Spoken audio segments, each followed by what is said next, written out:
আজকে যে টপিকটি নিয়ে আলোচনা করব তা আপনাদের জন্য খুবই দুর্দান্ত এবং ইনফরমেটিভ হতে চলেছে। সো ভিডিওটি স্ক্রিপ্ট না করে সম্পূর্ণটি দেখার জন্য রিকোয়েস্ট করছি। আরও রিকোয়েস্ট করছি, চ্যানেলে যারা নতুন, চ্যানেলটি লাইক, শেয়ার, কমেন্টস এবং সাবস্ক্রাইব করে পাশে থাকা বেল আইকনটি প্রেস করে দিন, যাতে পরবর্তী ভিডিওর নোটিফিকেশনটি খুব সহজেই পেয়ে যান। সো আর সময় নষ্ট না করে মূল আলোচনায় চলে যাই।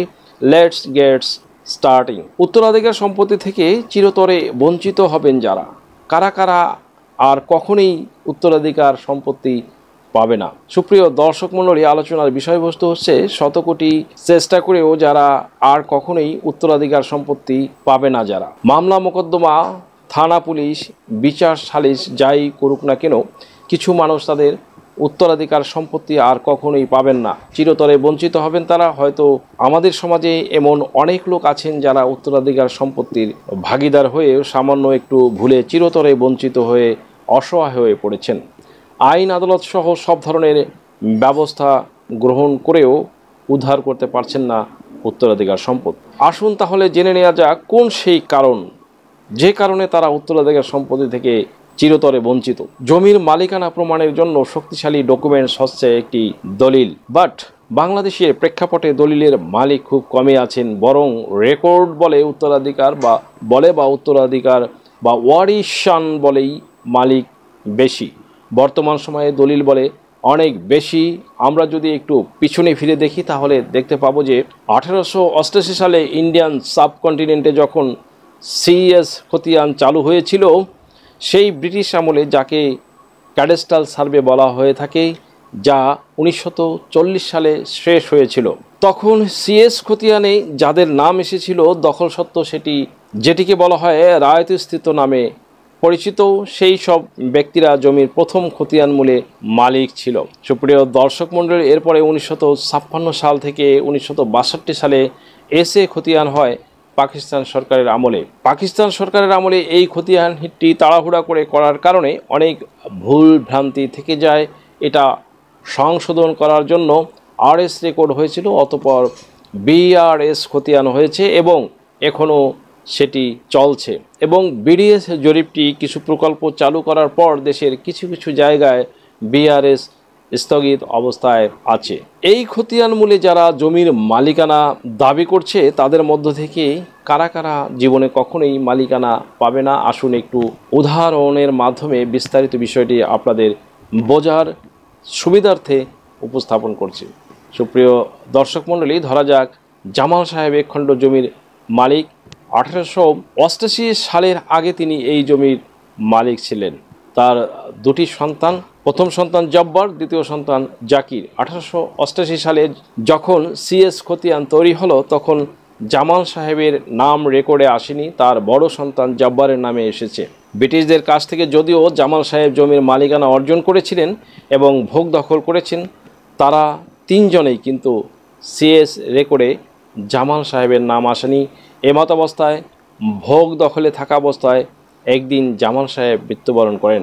বাট পরবর্তীতে এসএ রেকর্ডের সময়ও উক্ত সম্পত্তিতে বড় ছেলে জব্বারের নাম খতিয়ান অন্তর্ভুক্ত হয়ে গেল। পর্যায়ক্রমে আরএস রেকর্ডেও জব্বারের নাম আসছে, বাট ছোট ছেলে জাকিরের নাম আসেনি। তবুও তারা মিলেমিশে ভোগ দখল করে আসছিল দীর্ঘদিন ধরে। কিন্তু পরবর্তীতে যখন দুই ভাইয়ের যথাক্রমে জব্বার ও জাকিরের ওয়ারিসদের আবির্ভাব হলো, তখনই ঘটল বিপত্তিটা।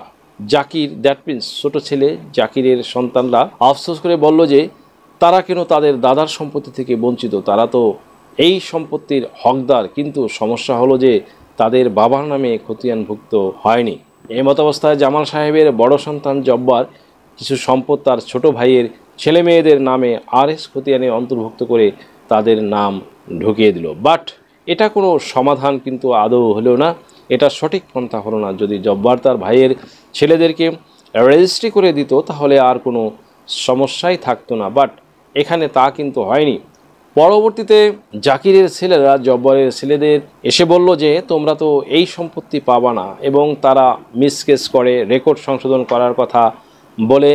তখন জাকিরের সন্তানরা বিপত্তিতে পড়ে যায় এবং সত্যিকার অর্থে তারা উত্তরাধিকার সম্পদ থেকে বঞ্চিত হবে, কারণ তাদের নামে কোনো দলিলই নাই।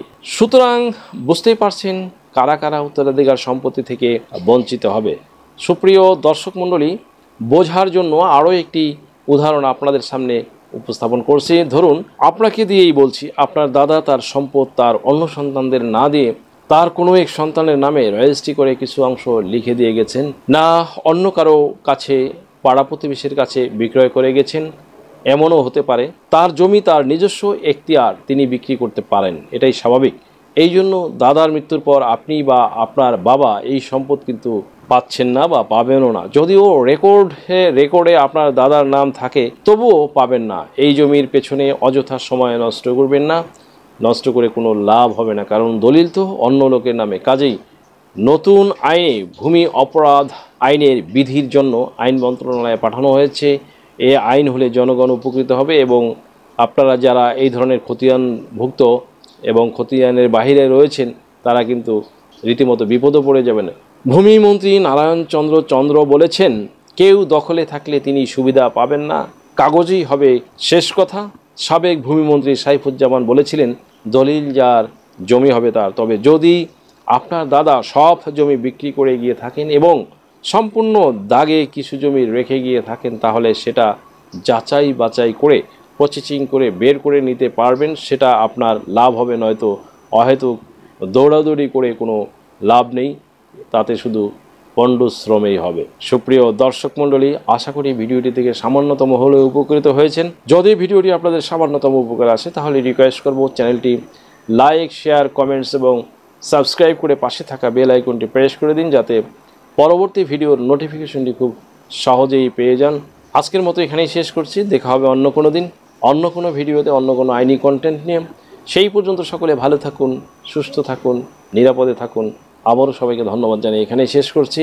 আল্লাহ হাফেজ। দেশ ও বিদেশ থেকে যে কোনো ধরনের হলফনামা, এফিডেভিট নিতে চান, কাবিননামা, নিকানামা যে কোনো ভাষায় অনুবাদ করে বিভিন্ন মন্ত্রণালয়, ইসলামিক ফাউন্ডেশন থেকে সত্যায়িত করে নিতে চান, শিক্ষা সনদ বা অন্য যে কোনো ধরনের ডকুমেন্ট শিক্ষা বোর্ড, শিক্ষা মন্ত্রণালয় থেকে সত্যায়িত করে নিতে চান, ধর্ম পরিবর্তন করে কোর্ট ম্যারেজ করতে চান, কুরিয়ার, ইমেইল, হোয়াটসঅ্যাপ, ইমো, মেসেঞ্জারিতে ডেলিভারি নিতে পারবেন। তাছাড়াও সরাসরি এসেও নিতে পারবেন। Mobile number 01724583880।